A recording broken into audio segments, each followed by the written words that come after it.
Hello and welcome to a brand new video. My name is Vasharal and this is Taleplay, and in today's video we'll be talking about Bioshock Remastered. I will also be answering the question if you should play it and of course buy it in 2022-2023.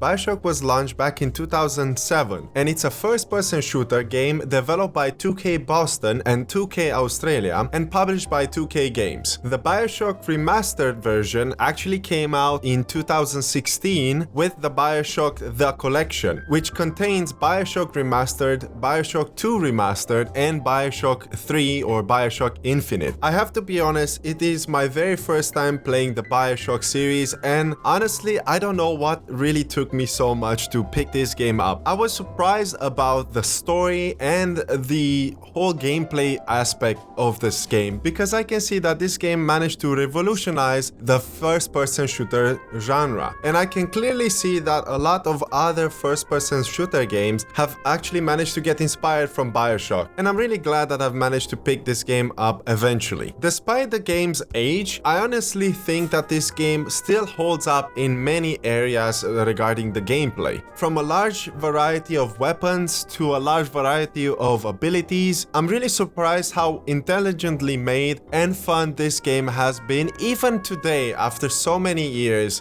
Very few first-person shooter games that I've played carry this kind of details. From the very beginning of the game, you start with a wrench, and from there on you start picking up the pistol, the machine guns, the shotgun, the grenade launcher, the chemical throwers, and my favorite, the crossbow.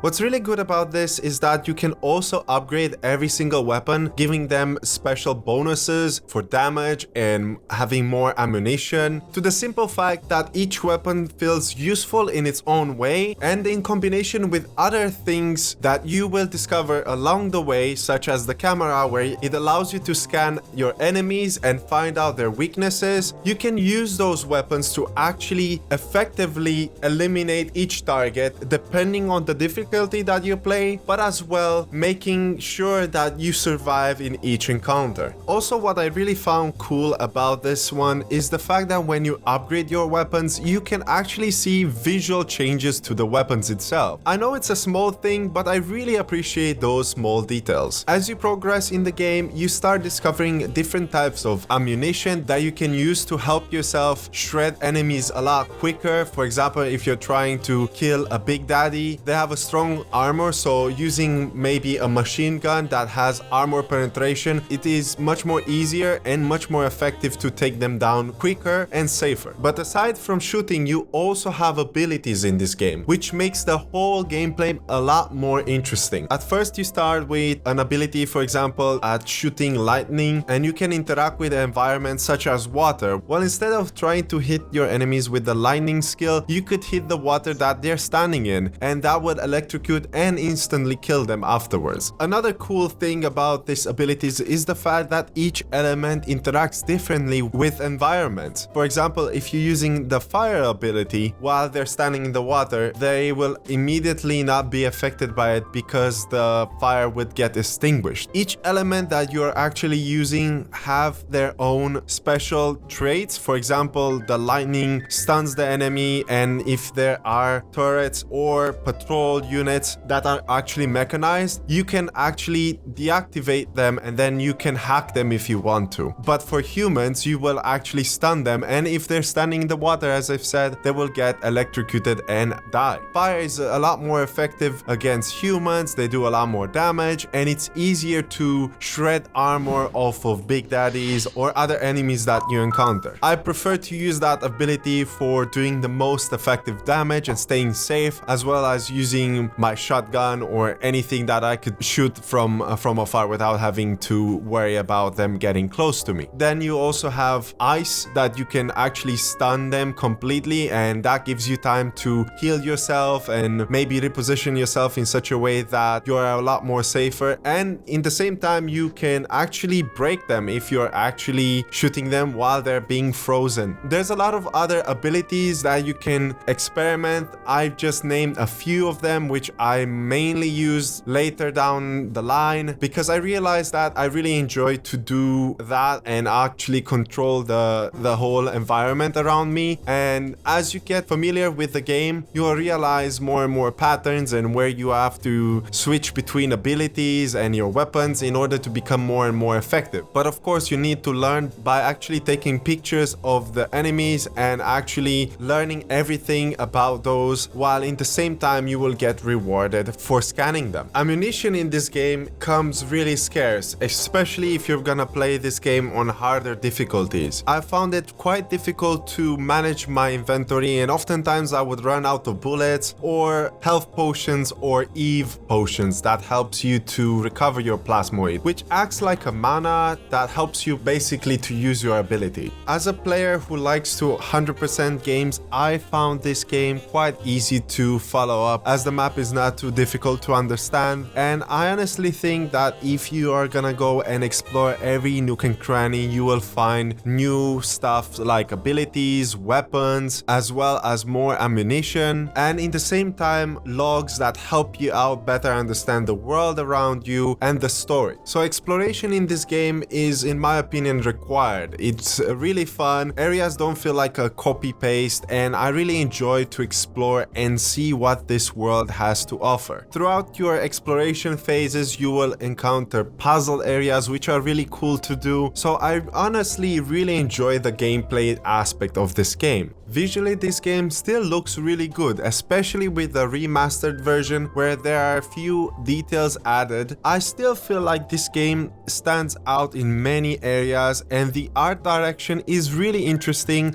and I honestly enjoyed it. Sure, there are some things that you can say that they are outdated, but I honestly really like the art direction. The world felt interesting, creepy in some areas, but as well lived if you actually follow the whole narration and listen to all the voice logs. You will better understand what is going on, and as you explore more and more, you will find out scenes of what happened with the residents of Rapture. And overall, this game really reminds me of the Fallout series, and I honestly really enjoy the period of the 60s. If you are a fan of that kind of style, you're definitely gonna find resemblance, and you're gonna enjoy this game for its style and feel. The sound in this game is probably one of the things that I've had an issue with, and I honestly wish that they weren't, because this game would have been a masterpiece if a lot more details would have been placed in the audio area. I struggle to understand why sometimes the voice logs would not be as loud as I wanted them to. They would be overshadowed by alarms and my gun blasting through enemies, as well as monsters and NPCs shouting and making all kinds of noises while you were trying to actually listen to what is going on.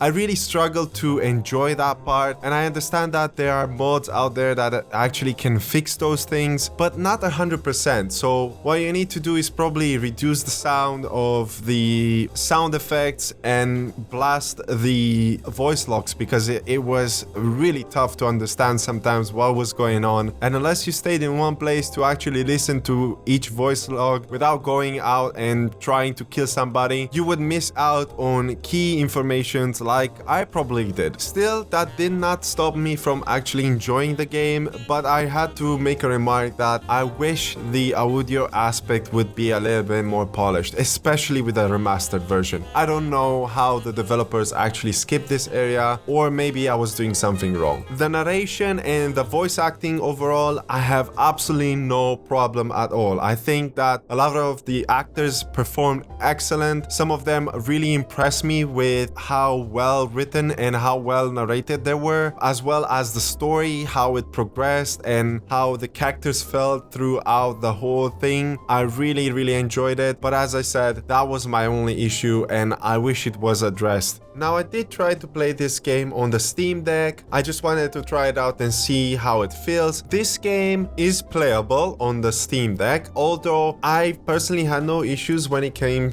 to that. My only problem with this game was the fact that I am not a big advocate when it comes to first-person games playing with a controller. I just didn't like how it feels, so for me that was an issue. But if you are actually planning to play this game, I don't think you're gonna have much of a problem. The only things that you need to be aware of is the following. When you're entering, sometimes on the screen you'll be asked to use the on-screen keyboard, and at times the game displays compatibility warnings when it is running on the Steam Deck, but overall it runs just fine. As I said, that was my only problem with it. It's all up to you. If you enjoy to use a controller, I think it's even better, because you are gonna enjoy this game deck and you can play it wherever you want. Despite the fact that Bioshock is an excellent shooter, I can really say that a lot of people stick with this game because of its story. I found it really interesting from the get-go. The location of the Rapture, you actually start the game after having a plane crash and you're the only survivor, and you're in the water and you're actually swimming to get to this tower. As you get inside the tower, you find out that there is a elevator that takes you down, and the game opens up to you to another world where you see Rapture, which is an underwater city. This city has been built by a guy called Andrew Ryan, which had a dream of actually running away from society and making his own underwater city where he gets to make the rules. As you get inside the city, you start to notice that there's something wrong with the whole city. As well, you're being contacted by a mysterious guy by the name of Atlas, who's looking forward to help you out and ask for your help so that you can aid him in helping out his family to get out of Rapture. The story from there progresses, and overall, somewhere in the middle, I would say maybe 75% of the game opens up in a much more interesting direction. With the introduction of plasmoids, which is the abilities that you can use, you learn more and more what is going on in Rapture. You meet up characters that are part of the city and what exactly is going on and why everybody is acting in such an aggressive way. Although this game is old, I still think that a lot of you probably who are watching this kind of video are thinking about playing the Bioshock series. And honestly, if you're not a big fan of shooter games, I urge you to try this game and play it for its story. It will surprise you as you move forward into the story. I don't want to spoil it. For me, I knew a few things about the game and what it was all about, but I didn't know what was going on in the city, and I really wanted to find out. And I'm glad that I didn't seek out spoilers, despite the fact that this game is out for a while and I could have actually watched the whole story and move on to the next games. But I honestly think that you're gonna enjoy a lot, and a lot of people have been giving 10 out of 10s because of the story and its twist. Aside from that, what I haven't actually mentioned in the gameplay section, you will realize that Big Daddies have an important role over there, and as well the Little Sisters, which act as companions to the Big Daddies. Like basically the Big Daddies are the bodyguards of these Little Sisters, and these Little Sisters are supernatural kind of children, and what they're doing, they're actually extracting Adam, which is this substance that is used for the plasmoids to actually give you abilities, and